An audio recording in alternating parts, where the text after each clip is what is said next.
سوال یہ پوچھا گیا ہے کہ کیا لڑکی اور لڑکا لو میرج کر سکتے ہیں یا نہیں، شریعت کے اندر اس کا حکم کیا ہے؟ تو جواباً عرض یہ ہے کہ لڑکی اور لڑکے جب وہ عاقل اور بالغ ہو جائیں تو شریعت نے انہیں اختیار تو دیا ہے کہ وہ اپنی پسند کی شادی کر سکتے ہیں، لیکن ایسی پسند کی شادی جو ہے وہ دیر پا ثابت نہیں ہوتی، وہ نکاح جو ہے وہ ٹوٹ جاتے ہیں یا وہ ناسمجھی کا نتیجہ نکلتا ہے، بہت ساری خرافات اور خرابیوں کا سامنا بعد میں کرنا پڑتا ہے۔ خصوصاً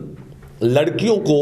اس معاملے بہت زیادہ جو ہے وہ معاشرتی لیول پر مسائل اور پرابلمز کو فیس کرنا پڑتا ہے، تو اس کے لیے اللہ نے ایک نعمت بنائی ہے کہ والدین کی مرضی، رضا اور ان کی سمجھداری اور ان کے ایکسپیرینس کو بروئے کار لاتے ہوئے جو ہے وہ نکاح کیا جائے، کیونکہ کبھی بھی کوئی باپ یا ماں ایسے نہیں ہوں گے جو اپنے بیٹوں کی خواہشات کے برعکس کریں یا ان کے فائدے کو چھوڑ کر کوئی نقصان والی بات کریں۔ ہر باپ،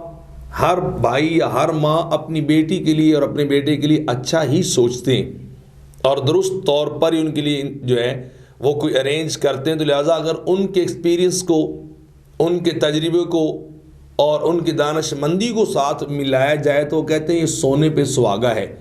تو شادی یا نکاح کا اختیار لو میرج کا تو دیا ہے کہ اپنی مرضی سے جو کیا جا سکتا ہے، لیکن بہتر یہ ہے کہ اپنے والدین کو آگے رکھا جائے،